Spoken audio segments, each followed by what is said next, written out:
प्रयागराज से बड़ी खबर आ रही है, जहां पर शिक्षा निदेशालय में भयंकर आग लग गई है। सैकड़ों फाइल जलकर राख हो गई है। दमकल की कई गाड़ियां मौके पर आग पर काबू पाने की कोशिश जारी है और अज्ञात कारणों से आग लगी हुई है। तो ये बड़ी खबर आपको बता रहे हैं प्रयागराज से, जहां पर शिक्षा निदेशालय में भयंकर आग लग गई है और सैकड़ों फाइल जलकर राख हो गई है। दमकल की कई गाड़ियां मौके पर मौजूद हैं। आग पर काबू पाने की कोशिश जारी है। अज्ञात कारणों से आग लगी है। प्रयागराज का ये मामला, जहां शिक्षा निदेशालय में भयंकर आग कैसे लगी, ये अभी जांच का विषय। सैकड़ों फाइल जलकर राख हो गई हैं। दमकल की कई गाड़ियां मौके पर तैनात हैं, जो कि आग पर काबू पाने का प्रयास कर रही हैं।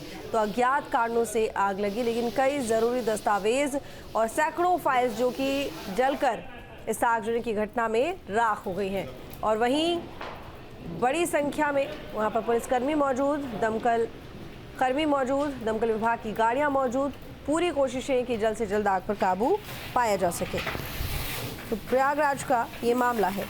अमित हमारे साथ में प्रयागराज से जुड़ गए हैं। अमित, फिलहाल क्या स्टेटस है? आग पर काबू पाने के लिए दमकल विभाग की गाड़ियां मौजूद हैं, बड़ी संख्या में पुलिसकर्मी मौजूद हैं, और इस पूरे मामले को लेकर ये भी जानकारी चाहूंगी कि क्या वजह रही आग लगने की?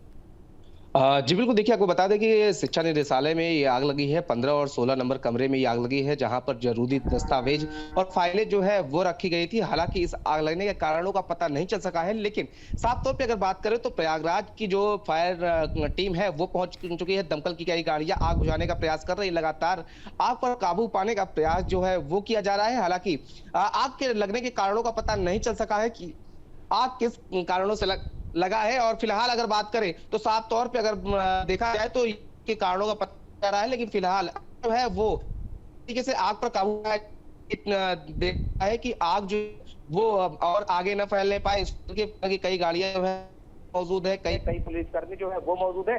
और जो शिक्षा निदेशालय से जुड़े हुए जो कर्मचारी है वो भी जद्दोजहद में लगे हुए हैं कि आग जो है उसको बुझा लिया जाए। इसके साथ ही साथ जो और फाइलें हैं जो बचाई जा सकती है, उनको बचाने का प्रयास जो है वो किया जा रहा है। ठीक है। जो शिक्षा निदेशालय है जहाँ पर ये आग लगी है, ये इस इमारत का कौन सा हिस्सा है जहाँ पर आगजनी की घटना? और ये भी जानना चाहूँगी कि बड़ी फाइलें, ज़रूरी दस्तावेज शिक्षा निदेशालय में होंगे, कितना नुकसान?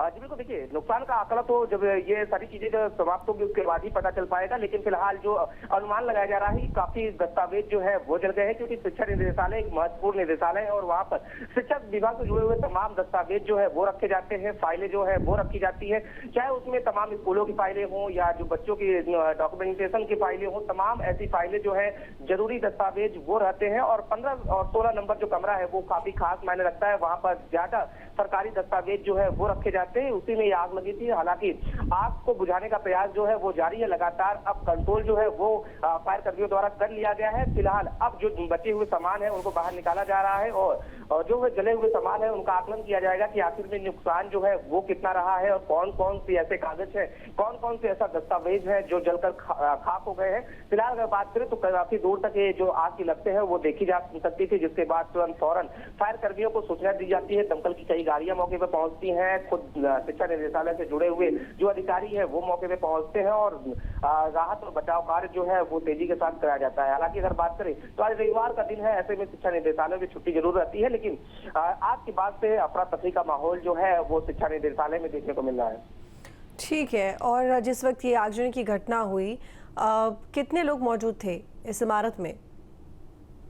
जी बिल्कुल, देखिए क्योंकि जिस तरीके से आग लगी है, क्योंकि आज छुट्टी का दिन है, तो ऐसे में वहां पर कुछ जो सुरक्षा कर्मी होते हैं और जो जिनकी ड्यूटी वहां पर परमानेंट होती है वही मौजूद थे। हालांकि वैसे कर्मचारी या वैसे अधिकारी वहां पर मौजूद नहीं थे, क्योंकि सुबह का वक्त था। जिस तरीके से आग की लपटें देखने को मिली उसके बाद अफरा तफरी का माहौल रहा और फौरन जैसे ही बात की सूचना अन्य अधिकारियों को मिलती है, सब मौके पर पहुंचते हैं और आग के बुझाने का प्रयास करते हैं। फिलहाल अगर बात करें तो मौके पर जो सुरक्षा कर्मी थे, जो शिक्षा निदेशालय में तैनात थे, उन्होंने पहले फौरी तौर पर आग बुझाने का प्रयास जो है वो किया है, लेकिन जब आग उनकी कंट्रोल से बाहर हुई तो तक फायर कर्मी जो है वो पहुंचते हैं और दमकल की कई गाड़ियों के बाद पहुंचने के बाद से आग पर जो है वो काबू पाया जाता है। फिलहाल अभी जो है रह रहकर धुआं जरूर उठ रहा है, क्योंकि अंदर जो फाइलें हैं, अंदर जो तमाम दस्तावेज या जो सामान रखे थे वो भी आग की जद में आ जाते हैं और वो भी जलकर स्वाहा हो जाते हैं। तो ऐसे में अब राहत और बचाव कार्य पूर्ण करने के बाद आकलन किया जाएगा कि आखिर में कौन कौन से ऐसे दस्तावेज थे जो स्वाहा हुए हैं और कौन कौन से जरूरी कागजात थे जो आग की जब्त में आ गए हैं और उससे कितना बड़ा नुकसान जो है वो शिक्षा निदेशालय को होगा,